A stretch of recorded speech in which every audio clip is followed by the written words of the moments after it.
परमात्मा को पाने के सिवाय कुछ भी सीख लिया तो अंत में कुछ सार नहीं।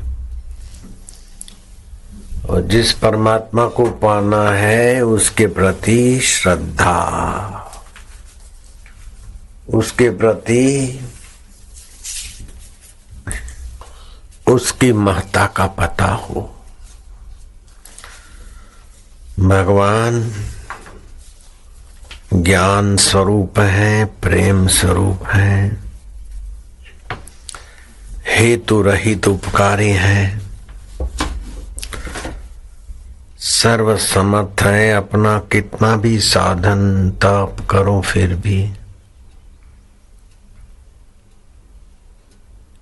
दीनता नहीं मिटती। दीन दयाल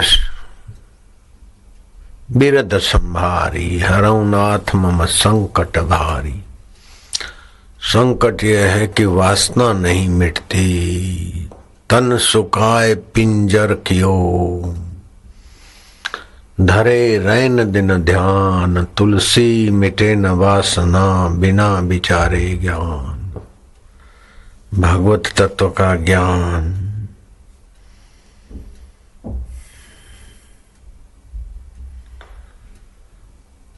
ये भगवान परम सुहृद है,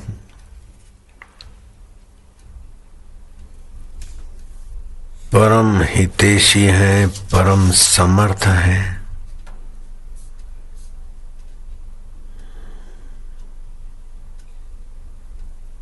और प्राणी मात्र के अपने निज हैं, दूर नहीं, दुर्लभ नहीं,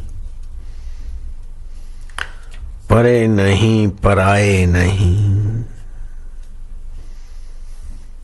झट से प्रार्थना करो तो झट से सुनते। सेठ साहूकार मित्र सुना अनसुना कर दे, दूर हो, लेकिन वो जहां से प्रार्थना निकली वहीं मौजूद है।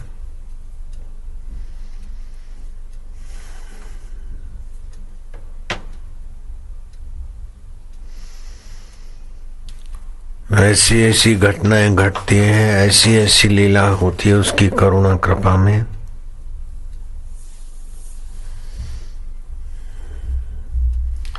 बिहार में भगवत प्रसाद शिक्षा विभाग में अधिकारी थे, डिप्टी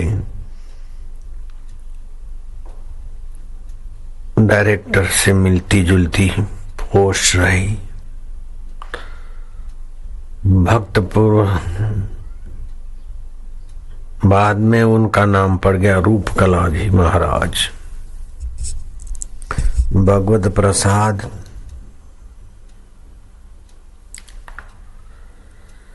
1892 की घटना है। उस समय उनकी उम्र 54 साल की थी।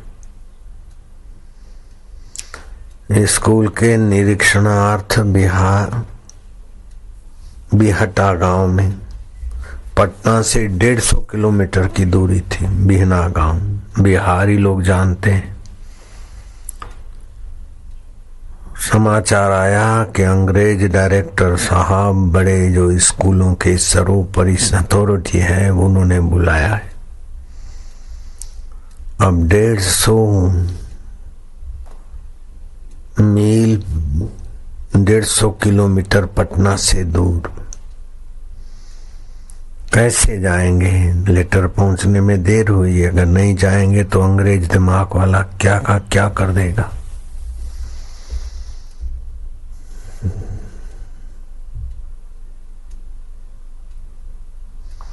मिस्टर क्राफ्ट, जैसे एयरक्राफ्ट उड़ता है ऐसे मिस्टर क्राफ्ट भी उड़ती विजिट करते थे। और स्वभाव के तो कैसे होंगे, संकल्प कल्पना ही करो। पत्र आया है, किसी भी कीमत में हम पटना नहीं पहुंच सकते। 150 किलोमीटर का अंतर है बिहाट पटना में। उसने लिखा है भले 4 दिन पहले, लेकिन मुझे तो अभी मिला है। नहीं जाऊंगा कुछ भी कर सकते हैं और जाना संभव नहीं। अब क्या करूं? डायरेक्टर मिस्टर फ्राट का दबदबा और अंग्रेजी शासन। ईस्वी सन 1892 की घटना है।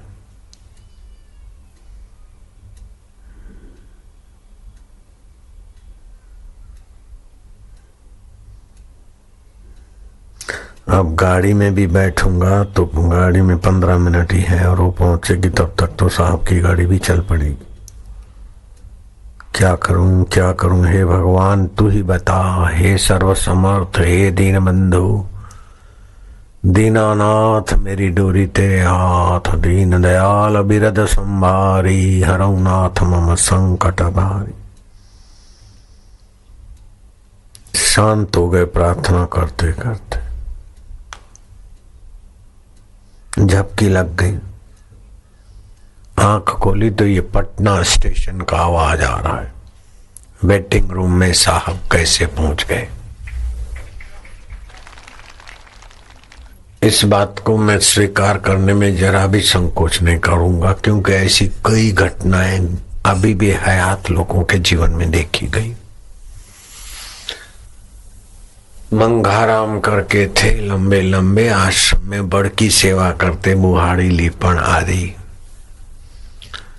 बुधवार और इतवार को, रविवार और बुधवार को सत्संग होता था। उनकी साली मर गई थी और बुधवार को शाम को 5 बजे बैसना, पगड़ी बैठना होता है ना तीसरे दिन का। अब बापू सामने बैठे, 5 सवा 5 बज गए, उधर नहीं जाऊंगा तो सगी साली मर गई, इज्जत का सवाल है। जाने के लिए उठता हूं तो बापू जी गए, इसको अकल दे दो, बैठ जाए। अब क्या करें, सही तुम ही जानो क्या करूं करते शांत हो। 7 बजे पोकरदास के साथ गए और साधु भाई को बोला, भाई मैं जरा फंस गया था, सत्संग में बैठा था सामने, उठने की हिम्मत नहीं हुई, देर हो गई। अरे बोले तुम्हारा दिमाग तो ठीक है, तुम बराबर 5 बजे पहुंच गए थे और सबको अच्छी सीख दी, मंगनमल दिमाग तो ठीक है। साधु भाई ने कहा, बोले भाई मैं तो अभी आ रहा हूं, पोकरदास साक्षी है। अब छानबीन हुई, छानबीन में तो परशुराम तहसीलदार, डेप्यूटी तहसीलदार, वो भी गवाह थे कि हम भी थे सत्संग में। अब मंगाराम बड़दादा की सेवा करते हैं, वो बोल रहे हैं कि मैं तो वहां फंसा था सत्संग में, और ये कह रहे हैं कि तुम थे। अब और जिज्ञासा बढ़ गई, हवा फैली, तो सत्संग में जिन्होंने देखा उनकी भी संख्या बढ़ गई। और उसको क्या बोलते हैं, गुजराती में बैसना बोलते हैं, सिंधी में पगड़ी बोलते हैं, उठामणा। उठामणा में जो लोग आए वो बोले, इतने लंबे सारे आदमी, तुम तो सामने खड़े थे, सबको बोल रहे थे ये संसार ऐसा है। जो सत्संग की बातें बताकर साधु भाई को शांत किया, सबको शांत किया। माहौल बड़ा दुखी था, गंभीर था। तुमने तो ऐसा उपदेश दिया कि सब ठीक हो गए। वो मंगनमल काका कई वर्षों तक जिया और ये गुत्थी खोलने के लिए कई अटकलें चलती रही, लेकिन जहां आपका मन शांत हुआ और भगवान में, तो भगवान कर्तुम शक्यम अकर्तुम शक्यम अन्यथा कर्तुम शक्यम है, सर्व समर्थ है, परम सुहृद है। तो ऐसी घटना जब मेरे आश्रम में घटती, शिवलाल काका, उनका बेटा रमेश गुरु पूनम के निमित्त आया था। साबरमती नदी की धारा सीढ़ियों के पास से बहती थी और सीढ़ियों से पानी जाने के वहां गहरा खड्डा भी था। लिखा था कि संभल के नहाना, गहरा खड्डा है। वो संभल के नहाते नहाते भंवर आया। गुरु पूनम के दिन थे, जुलाई महीने की बारिश मौसम थी। अपनी 7 साल की बच्ची, 8 साल की, और रमेश तो बेटी और बाप जानते नहीं थे तैरना, निकल गए। अब क्या करे, छोड़ी तो बाप भी गायब। गहरा खड्डा था 12-17 फुट का, जो भी होगा। तो कोई अदृश्य शक्ति ने हाथ पकड़ा रमेश का और बच्ची का, दोनों को किनारे लगाई और जो प्रणाम करने गए तो लालजी महाराज सावन के महीने में पूर आता है नर्मदा में, तैरना नहीं जानते थे आखिरी दम तक भी, मैं उनका गवाह। वो भी नर्मदा के पूर में बह रहे थे, राम तारी इच्छा, अपना आपादापी किया लेकिन पानी पी गए तो सीधे लेट गए। किसी से ने नीचे से हाथ दे के किनारे कर दिया। वाह प्रभु। तो जल में, थल में, अग्नि में, वायु में, सभी में भगवत सत्ता है। एक बार वायुदेव ने मेरे को सुना दी थी, ये भी मेरे को अनुभव है। मैंने थोड़ा शुरू में नया शराबी होता है ना, तो उछल कूद ज्यादा करता है, गाड़ी रोक देना, बरसात कर देना, ये संकल्प करना होगा, ऐसा जरा चंचलता थी थोड़ी। तो शुरू में बड़ौदे में सत्संग था, बड़ा ग्राउंड था, फुटबॉल ग्राउंड जो भी हो, और पंडाल बड़ौदे में, सब जगह से पंडाल बड़ौदे के सत्संग में दुगना तिगना चौगुना लग जाता है, 6-6, 8-8 लाख स्क्वायर फुट। उस समय 8 लाख नहीं था, उस समय तो प्रसिद्धि इतनी नहीं थी, तो 1 लाख, 1.5 लाख, 2 लाख जो भी लगा होगा। तो अप्रैल मई का महीना होगा, बमंडल आया तो सारा बस ऊपर तो ये सीधा आ रहा है और पूरा पंडाल को उठाएगा और सारे पाइप गिरेंगे, लोगों के सिर फूट जाएंगे। बमंडल आ रहा था, क्या करे। ओम ओम ओम ओम ओम ओम ओम ओम ओम ओम। तो जो चक्र का आया वो यहां से फूंक करने से रुख तो बदला, लेकिन फिर उसने मेरे को ऐसा डांटा, एक अनजाने महात्मा के चित्त के द्वारा उन्होंने मेरे को कहा। उस महात्मा को पता ही नहीं था किसी, वो बाहर निकलते ही नहीं थे। क्यों? ओम ओम ओम फू, क्या समझते हो? मानवीय भाषा में ही तो भगवान बोलेंगे किसी के लोग, मैं क्या किस बात का? अरे बोले मैं बमंडल होके आया था, ओम ओम ओम फू किया, पता है तुमको? ऐसा करके उन्होंने सुनाया। अब अपन चलते उस बिहारी भक्त के पास, भगवत प्रसाद अपने गांव में बिहटा में, सोच रहे क्या होगा। 15 मिनट में तो स्टेशन पे नहीं पहुंचेंगे, और स्टेशन पे पहुंची गाड़ी मिलेगी नहीं, उसके पहले निकल जाएंगे, हम देर से पहुंचेंगे। और गाड़ी मिल भी गई लेट सेट, तो हमारी गाड़ी पहुंचे उसके पहले तो वो तिशमार खान मैंने मिलावट किया है, कथा में ऐसा नहीं लिखा है। वो गुस्सेबाज, order, law and order, order is the order, अंग्रेज कैसा चलाते थे हिंदुस्तानी अधिकारियों को, तो वो बेचारे उस समय के होंगे, वो जानते होंगे। लेकिन ऐसे करते करते झपकी आ गई तो आंख खुली, पटना विश्राम गृह वेटिंग रूम में। पटना से इधर की दिल्ली की ओर जाने वाली गाड़ी वहां खुली। बोले पटना से कैसे? बीहट में तो झोंका है और आंख खुली तो पटना के वेटिंग रूम में। अभी उस साहब की गाड़ी आना बाकी, बिफोर ये पहुंच गए। इसके कई प्रमाण मिल सकते हैं, रामायण भी इसका साक्षी है। हनुमान जी सीता जी को खोजते खोजते भूख और प्यास से व्याकुल हुए, पेड़ पे चढ़े तो दूर दूर कहीं कुछ पेड़ दिखाई दिए, पक्षियों का आना जाना दिखाई दिया, को वहां पानी होगा, जीवन की संभावना होगी, तभी पक्षी वहां पहुंचे। तो एक बड़ा सुंदर सात्विक आश्रम दिखा, तो आश्रम के अधिष्ठाता से पूछना चाहिए। तो उधर गए तो ध्यानस्थ महिला, उसका नाम था स्वयं प्रभा, उधारी प्रभा नहीं, स्वयं प्रभा। अच्छा, तो तुम श्री राम दूत हनुमान जी हो? सीता को खोजते खोजते भूख प्यास से व्याकुल होकर इधर आए हो? तो हनुमान जी तो देखते ही रह गए। उस समय मोबाइल नहीं था।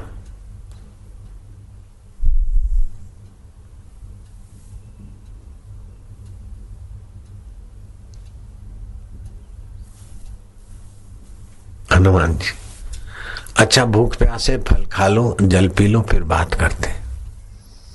आए अंगद, जामवंत, हनुमान जी।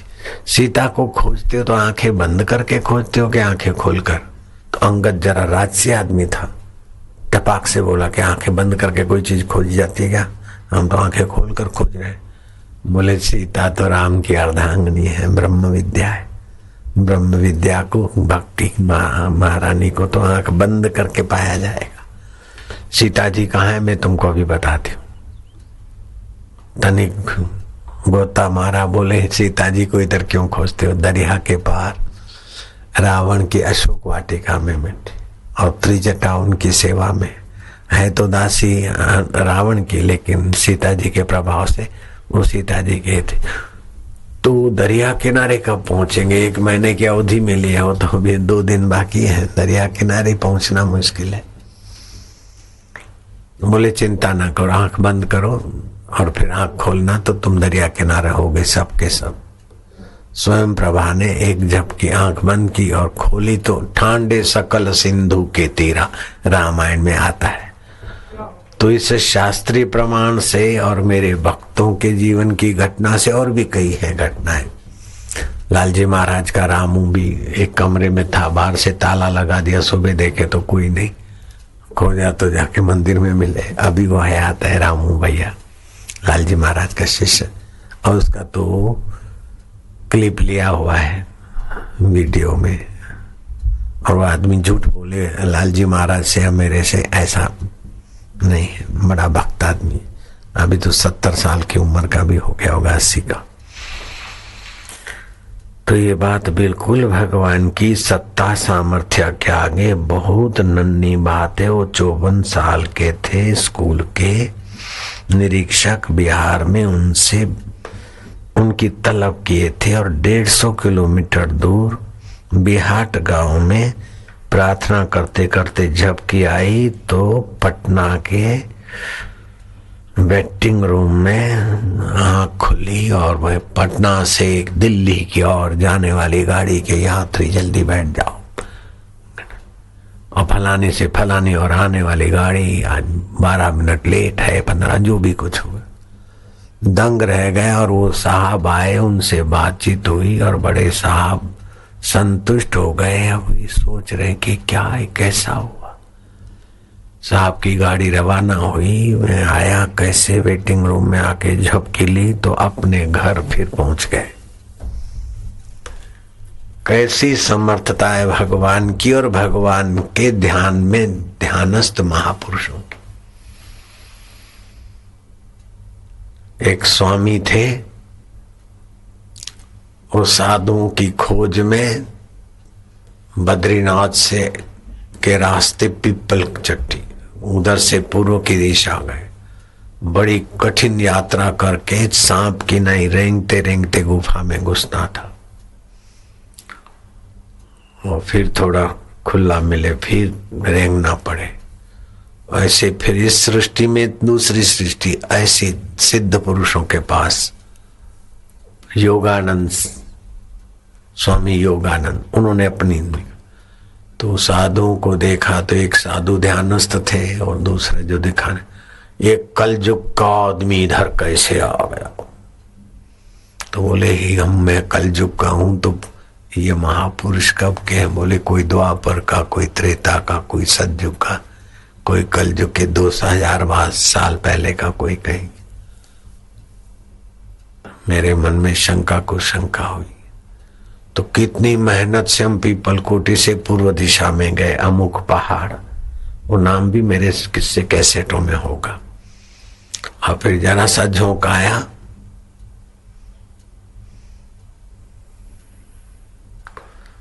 मृत्युंजय पहाड़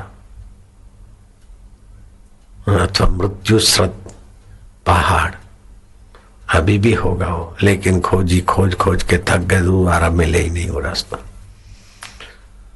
ऐसे ही गिरनार में एक साधु जा रहे थे और सिद्ध पुरुषों का दर्शन करना था, और कोई आदमी ने कहा अच्छा चलो, और गए, और महाराज उसी समय दूसरे दिन 1-8 घंटा भी उनको उसी रास्ते छोड़ गए। बच्चे बोल रहे थे कि आज तो शनिवार है, रविवार की भी छुट्टी है, तो महाराज ने कहा नहीं बेटे आज तो शुक्रवार है। बोले महाराज, अरे बोले शुक्रवार को हम चले थे, एक साधु मिले थे, थोड़ी देर घूम के आए, बाद में पता चला कि एक दिन उनकी यहाँ का एक दिन बीत गया उनके सृष्टि में, गिरनार की अदृश्य साधुओं की समाधि की जगह पर जो समय बीता वो यहाँ की दुनिया में एक दिन बीत गया, वहां के तो मानो अभी गए देख के आए। ऐसा भी होता है। तो सृष्टि में भी सृष्टियां होती हैं। जैसे आप जी रहे तो आपके अंदर भी कई करोड़ों बैक्टीरिया जी रहे, नहीं जी रहे साइंस के हिसाब से, उनका भी अपना लॉबी है, हानिकारक जीवों की लॉबी, हितकारक जीवों की लॉबी, ऐसे बहुत। तो ये सर्वशक्तिमान सर्वेश्वर परमेश्वर की अद्भुत लीला है और वो अत्यंत निकट है। उसके जैसा निकट कोई मित्र नहीं, कोई स्नेही नहीं, कोई सखा नहीं। वो छोटे से छोटे व्यक्ति के भी सुनता है, शर्ते के विश्वास से उसे अपना माने, अंतरात्मा माने, चैतन्य माने, परमेश्वर माने, समर्थ माने। अपनी असमर्था, भाई मेरी वासना नहीं मिटती है, मैं कितना भी चतुर होता हूं मेरा दुख नहीं मिटता, तो हे दुखारी, ईश्वर की महानता और अपने पुरुषार्थ और बल की तुच्छता समझ में आ गई तो आर्त भाव से जब प्रार्थना निकलती है, बहुत बहुत कुछ अजगैबी करुणा कृपा मिल जाती है। आपके अंतर्यामी परमात्मा में वो सामर्थ्य है कि आपका मन जहां तीव्र चिंतन करे वैसी घटना बाहर घट जाती।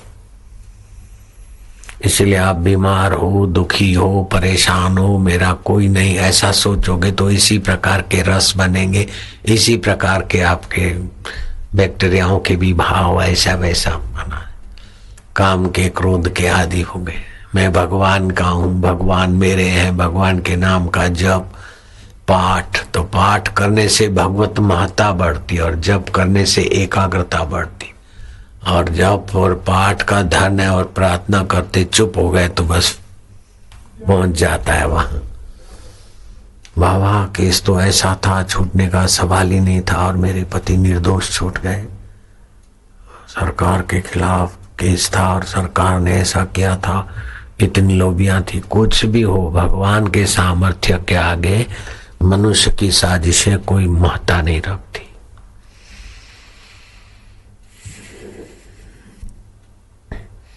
तो शिक्षा विभाग के चीफ डायरेक्टर जो थे वो इन भगवत प्रसाद की मुलाकात से बड़े प्रभावित हुए।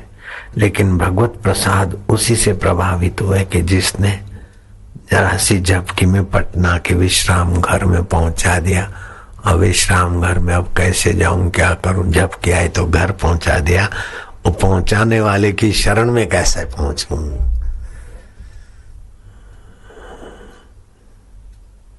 तो फिर महाराज भगवती प्रसाद भक्त रूपकला जी के नाम से विख्यात हुए। इस संदर्भ में और कई घटनाएं मेरी स्मृति में आ रही है, लेकिन आप मान लो कि भगवान परम हितैषी है, परम सुहृद है और प्राणी मात्र के निकटवर्ती है। नाम संकीर्तन फिर शांति। भगवान का नाम संकीर्तन करेंगे तो पाप नाश हो जाएंगे। दत्त तेरे की, पाप नाश के लिए कीर्तन की क्या जरूरत है। एक बार अजामिल अपने बेटे को 4 अक्षरों का नाम नारायण नारायण, शिव 2 अक्षर का नाम, राम 2 अक्षर का नाम, कोई एक बार भी नाम लेता है तो पाप तो उसके उसी में नष्ट हो जाते हैं। फिर उसके लिए माला करने की क्या जरूरत है, कीर्तन करने की क्या जरूरत है, ध्यान करने की क्या जरूरत है। वो तो गंगा में नहाते तो भी पाप नष्ट होते हैं, लेकिन वो वासना नष्ट नहीं होती। तो वासना निवृत्ति के लिए भगवान का भजन, ध्यान, कीर्तन, प्रार्थना और पुकार। बड़े बड़े धर्मात्मा भी काम में, क्रोध में, लोभ में, मोह में, अहंकार में कहीं न कहीं फिसल जाते, जब तक भगवान की पूर्ण कृपा से अपनी बुद्धि एकाकार नहीं होती। इंद्रियगत विकार होते हैं, लेकिन वासना बुद्धिगत होती है। अज्ञान भी बुद्धिगत होता है। तो बुद्धि से अज्ञान मिटेगा तो भगवत ज्ञान होगा, और वासना बुद्धि से मिटेगी तो भगवत ज्ञान फिर तो स्वतः सिद्ध हो जाता है। नारायण हरि नारायण हरि। धर्म के 4 स्तंभ हैं: नित्य कर्म, नैमित्तिक कर्म,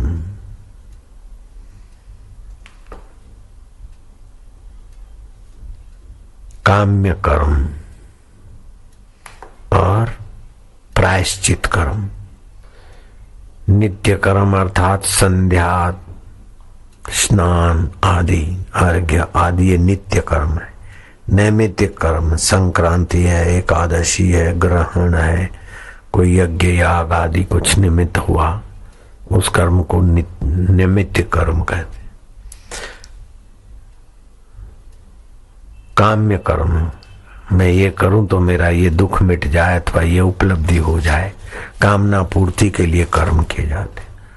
और चौथे होते प्रायश्चित कर्म, जाने अनजाने अशुद्ध खा लिया, अशुद्ध बोल दिया, अशुद्ध कमा लिया, तो ये अशुद्ध की गंदगी को हटाने के लिए होता है प्रायश्चित कर्म।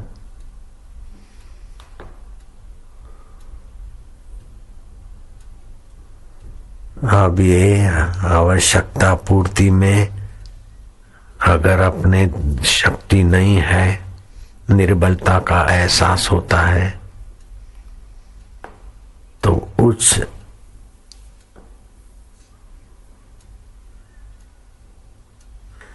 हकीकत में आपकी प्रार्थना वहीं पहुंचती जिससे जाति और स्वरूप से आपकी एकता है।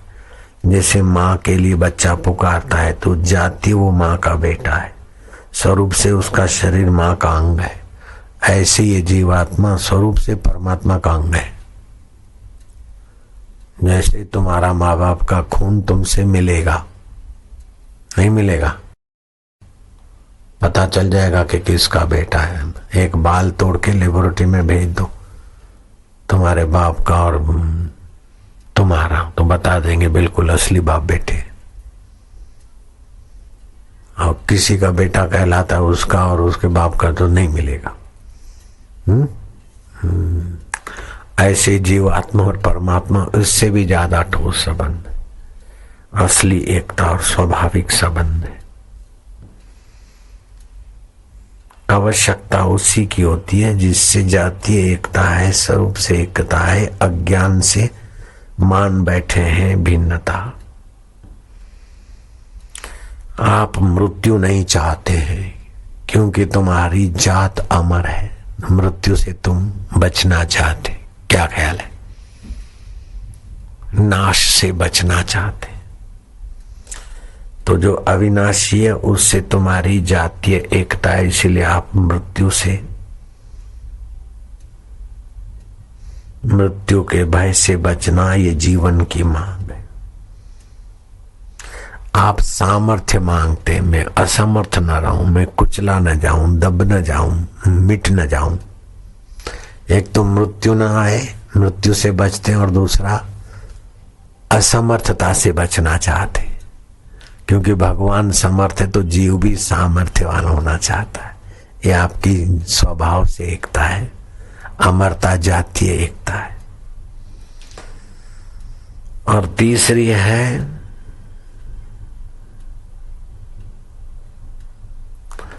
आप पवित्रता चाहते हैं, फिसलाहट नहीं चाहते। गंदगी में गिरे तो तुरंत आप सोच, काम में गिरे फिर पश्चाताप होता है, ये ठीक नहीं है। क्रोध आया आप फिर बोलते ठीक नहीं है। गंदगी आप नहीं चाहते, आप पवित्रता चाहते। तो आपकी मूल पवित्र से एकता है।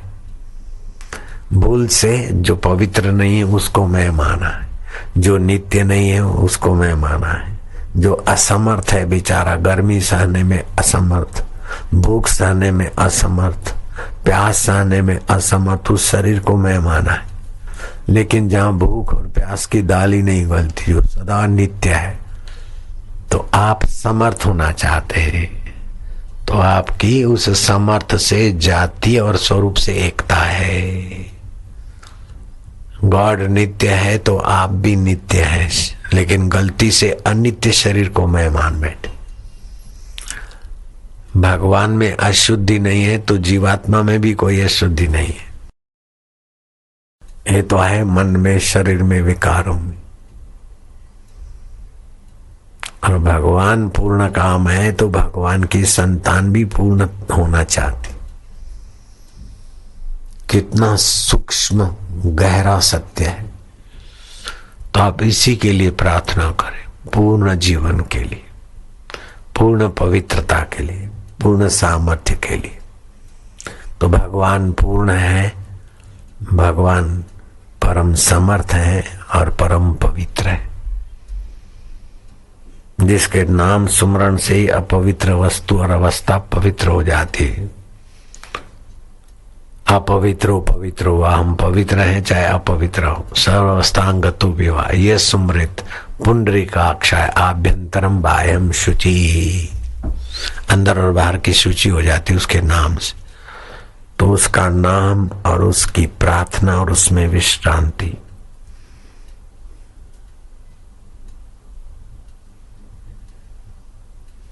वो पतित पावन है। पवित्रता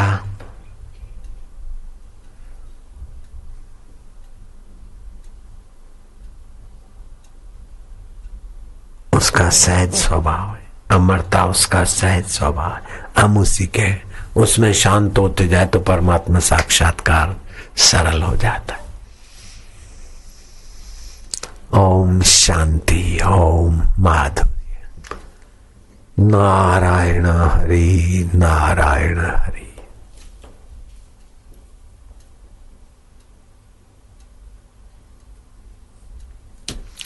सारे पाप तो नित्य कर्म, नैमित्तिक कर्म, कर्म काम्य कर्म, लेकिन प्रायश्चित कर्म कैसे करे?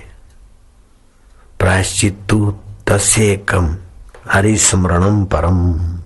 प्रायश्चित करने में, प्रायश्चित कर्म करने में एक ही सुंदर उपाय कि हरि स्मरण, हरि प्रार्थना करते, दोबारा वो गलती ना करे, हरि स्मरण बढ़ाते।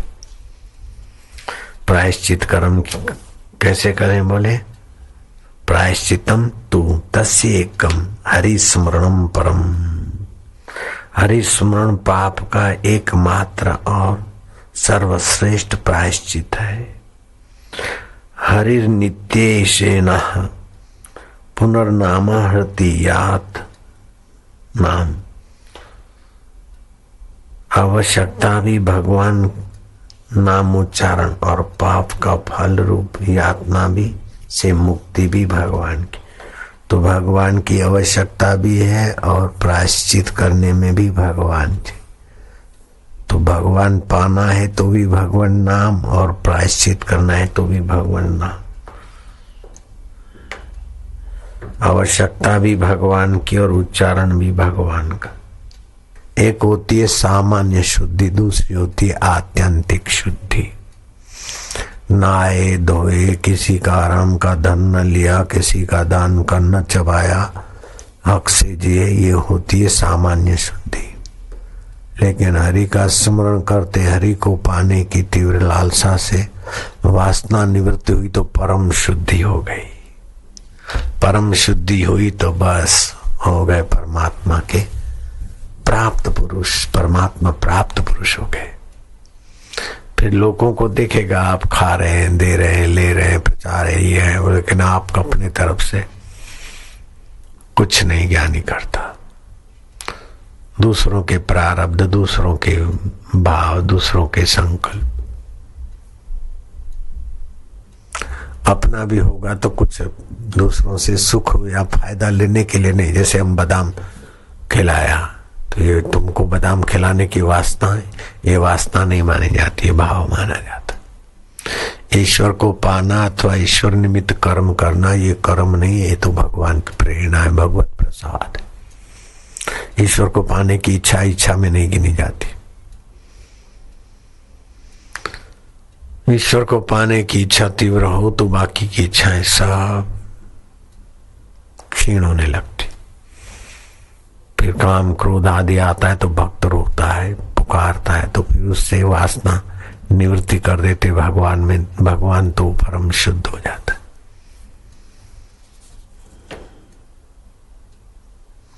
हरि स्मरण पाप का प्रायश्चित एकमात्र अमोघ साधन है। जब से मन एकाग्र होता है और पाठ आदि से उसकी महत्ता जानता है, इसलिए जप हितकारी है साधक को।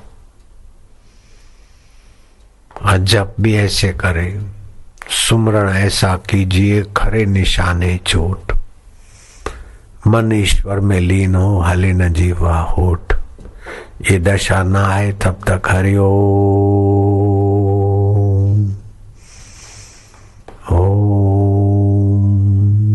ओम ओम ओम होठों में जपते जाओ। ओम परमात्मा ने नमः, ओम ओम ओम ओम। फिर कंठ में जपो ओम ओम अथवा राम राम, शिव शिव, हरि नारायण, जिसमें भी प्रीति हो। फिर हृदय से जपो, वो हृदयश्वर का रस बढ़ता जाएगा और कामनाएं मिटती जाएगी।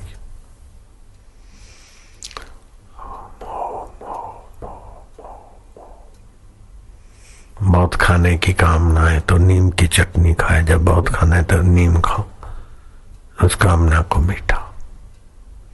कई से मूर्ख ऐसा खाते कि फिर उल्टी हो जाती। अब ये सीजन है, कुछ भी गड़बड़ खाया तो लूज मोशन हो जाते। डरना नहीं, लूज मोशन को बंद करने के लिए दवाई लेने की जरूरत नहीं है। 2, 4, 5, 6 आती तो ठीक है, और ज्यादा आते हैं तो खिचड़ी में अथवा भात में थोड़ा घी डाल के खा लो, एकदम लूज मोशन ठीक हो जाएगा। मेरे को भी कल रात को हो गए थे, तो मैं आज उसी लिए बादाम चबा के आया हूँ, एकदम शांति। बादाम भी घी की नहीं भारी खुराक है। लूज मोशन जुलाब हो जाए तो उसको रोकने के लिए 2, 5, 7 तक हो तो हरकत नहीं, ज्यादा है तो खिचड़ी में घी डाल के खा ले, बंद हो जाएगा जुलाब। अथवा बादाम चबा ले, अथवा 2, 4 काजू चबा ले। ये मैंने प्रयोग नहीं किया, खिचड़ी वाला तो है पक्का।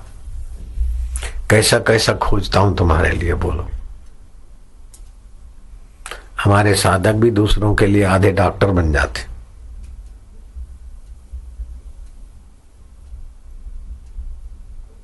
भगवान नाम जप ध्यान से अंतःकरण में विशेष आभा प्रभाव बनता है, तब विशेष लोक लोकांतरों की दिव्य यात्रा और दिव्य अनुभूतियां होती। जैसे डॉक्टर के साथ पढ़े हुए, केजी पढ़े हुए सभी लोग डॉक्टर विद्या को नहीं जान सकते। खास डॉक्टरी का संस्कार पड़ा है वो होम्योपैथी, एलोपैथी या और कोई पैथी के बाद तुरंत पकड़ लेगा, क्योंकि उसका डॉक्टरी अंतःकरण निर्माण हुआ है। ऐसे भगवतीय अंतःकरण बनाना पड़ता है, तब भगवत धामों में, भगवत लोकों में स्वर्गीय अंतःकरण बनाते तो स्वर्ग लोक में जाते। ये साधारण अंतःकरण तो यहीं जीवों के अंतःकरण घूमते, ऐसे घूम के फिर यात्रा करता है। तो पर्व, गुरु मंत्र, जाप, ज्ञान, इससे अंतःकरण दिव्य बनता है। जैसे एक ही गांव के 10 लड़के, उसमें से एक प्रधानमंत्री बना, लेकिन उसी गांव के लड़के आगे चल के कोई जूता चप्पल भी सीता है तो प्राइम मिनिस्टर हाउस में रहने का अधिकारी नहीं है। कोई बैल गाड़ी चलाता है, कोई दुकान चलाता है, कोई कुछ करता है, तो उनके व्यवहारिक अंतःकरण का ऐसा निर्माण हुआ।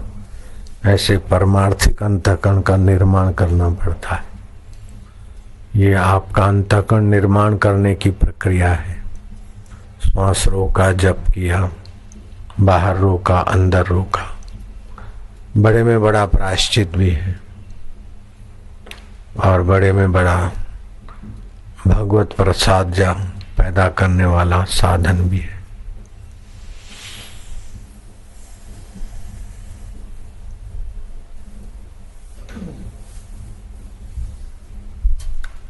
प्रधानमंत्री दया कर दे, गडरिये को कलेक्टर नहीं बना सकता है। कलेक्टर के लिए आईएएस ऑफिसर की श्रेणियां पास करनी पड़ेगी, भले फिर थोड़ा कम ज्यादा हो, लेकिन कुछ तो प्रक्रिया से गुजरना पड़ता है। प्रधानमंत्री तुम्हारा रिश्तेदार है, काका है, भतीजा है, लेकिन गडरिये का काका प्रधानमंत्री गडरिये को प्रिंसिपल नहीं बना सकता।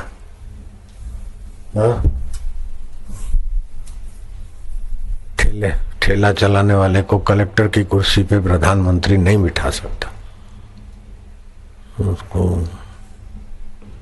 तो कलेक्टर के योग्य अंतःकरण का, संस्कारों का निर्माण होता है। ऐसे ही साधन भजन करके ये अंतःकरण भगवतीय प्रसाद के योग्य बनाया जाता है।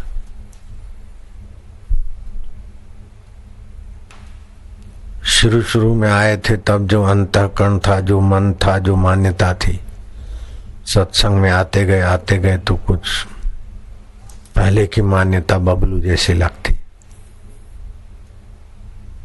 जब करे कछु काल सत्संगा, तब होवे भेद भरम भव भंगा। भेद बुद्धि, भगवान दूर हैं, दुर्लभ हैं, परे हैं, इस बुद्धि का एक दिन में भंग नहीं होता, कुछ काल सत्संग करने से होता है। भेद भरम, शरीर हम नहीं है, मन हम नहीं है, लेकिन मन के दुख को अपना दुख, शरीर की बीमारी को अपनी बीमारी मानते।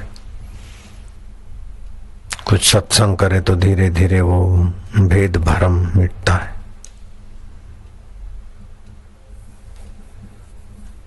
योग वशिष्ठ में भगवान वशिष्ठ जी कहते हैं श्री राम जी को, ये राम जी, चिरकाल तुच्छ जीवत्व के संस्कार अंतःकरण में पड़े हैं।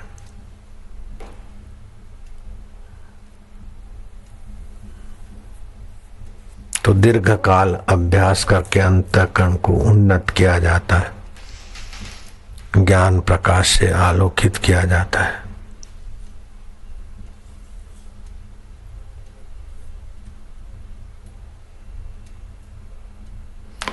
जो कि कर्म करें तो ये फल मिले, ऐसा मिले, इस प्रकार की बुद्धि हटाकर ये मेरा कर्तव्य है, शरीर का कर्तव्य है, सृष्टि में ये चीजें लेते खाते पीते हैं तो ये काम करना शरीर का कर्तव्य है। तो कर्तव्य पालन हेतु कर्म करें,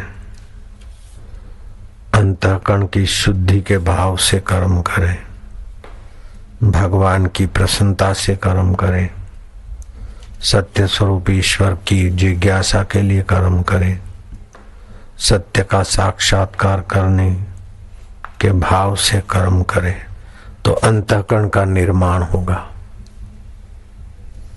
निर्माण मोहा जित संग दोषा, फिर काम का संग, लोभ का संग, मोह का संग या और कोई कुसंग संग दोष को जीतने वाला बन जाएगा। कौन जीतने वाला बनेगा? बोले अध्यात्म नित्या, नित्य अध्यात्म। कभी जप, कभी ध्यान, कभी श्वासोश्वास, कभी शास्त्र अध्ययन, कभी सत्संग। अध्यात्म नित्या विनिवृत्त कामा, तुच्छ कामनाओं से अपने अंतःकरण को निवृत्त करे तो अंतःकरण की दिव्यता का निर्माण होगा। जैसे गडरिया का बेटा और गडरियों के बच्चों का संग छोड़कर आईएएस ऑफिसरों का, आईएएस पढ़ाने वालों का संग करके वो बड़ा अधिकारी बन जाता है, ऐसे ही भगवत जनों का संग, भगवत सुमरण, भगवत ध्यान, भगवत ज्ञान, भगवत चर्चा, भगवत आनंद पाते पाते अंतःकरण भगवतमय हो जाता है।